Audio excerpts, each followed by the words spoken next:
My dear friend, autumn is in the air and the start of my favourite season has inspired me to sharpen my pencils, fill the ink in my pens and write you a letter.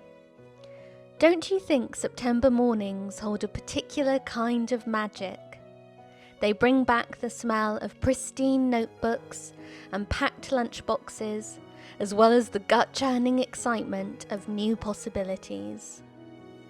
I love to amble out the front door, cup of tea in hand, and admire the purple and white cyclamen that carpet the ground beneath the trees.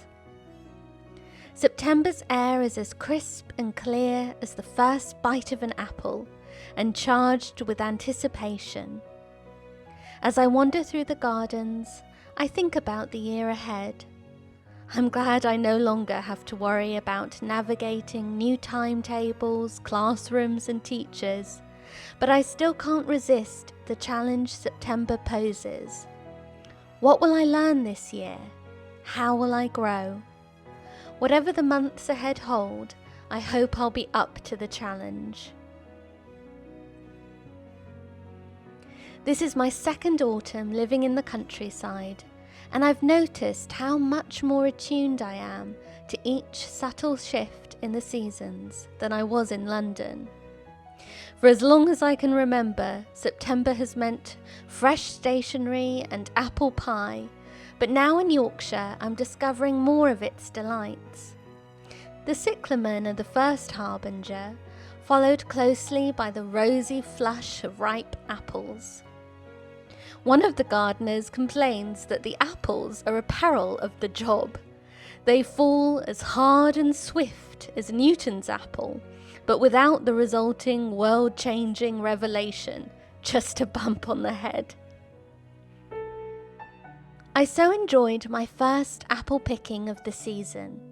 I headed out with my empty basket, the apple branches dancing wickedly in the breeze overhead, but I managed to avoid a pelting. Instead, I searched happily for windfalls and twisted the hanging fruit from their stems, thinking greedily not only of apple pie, but also of apple cake and apple crumble, apple chutney, crab apple butter and jelly. I filled my basket, admiring the glowing globes of gold, crimson and russet. The air was soft and warm, full of golden sunshine, bees and butterflies, and a faint tang came from the fermenting windfalls.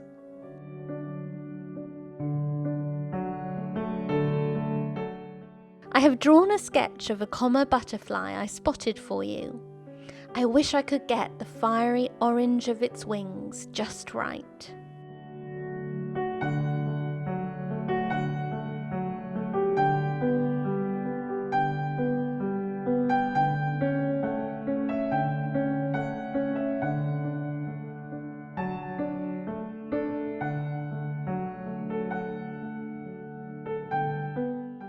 I don't think I've ever seen the garden so full of life. The wasps were going wild, swerving drunkenly amongst the apples, thoroughly gorging themselves on the juicy fruit and the abundance of flowers still blooming in September. Happily, they took no notice of me.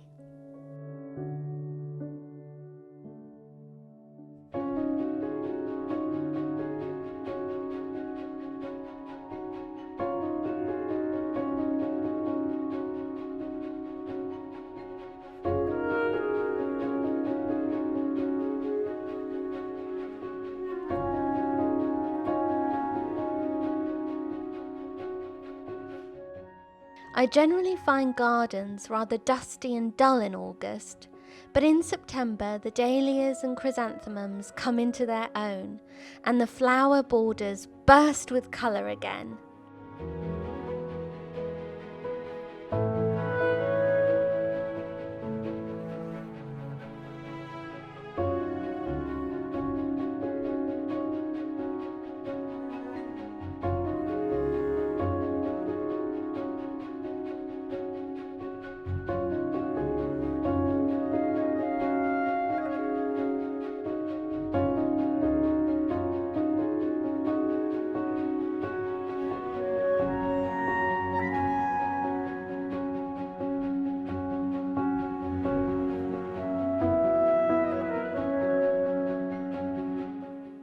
pickings in the garden are rich before the barrenness of winter sets in, and I couldn't resist gathering a punnet of blackberries too, before the birds managed to get every last one of them.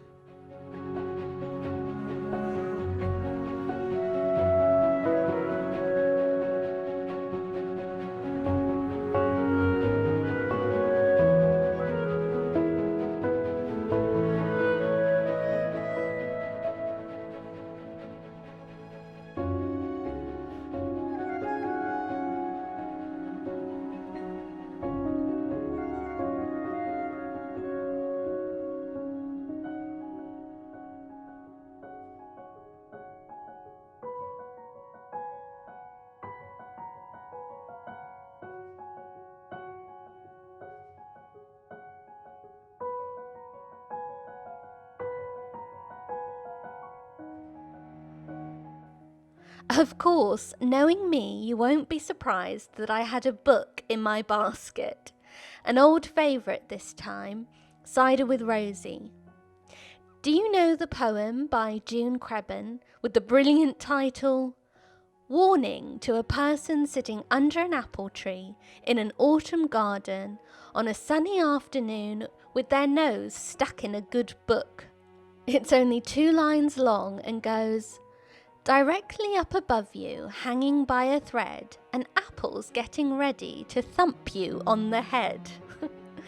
I think it could have been written for me, don't you?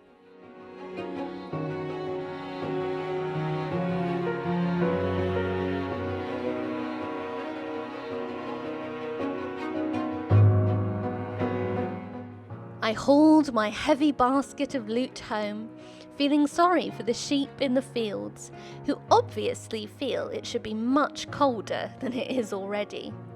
They looked rather fed up with their woolly coats and stuck to the shade, munching and snoozing in the grass.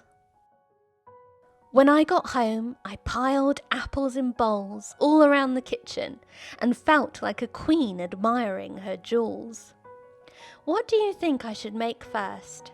Apple pie, or perhaps Mum's famous Dorset apple cake? I've copied out her recipe in case I've set your mouth watering and you want to give it a go yourself. But that's enough from me for today. What adventures have you been having? Do let me know.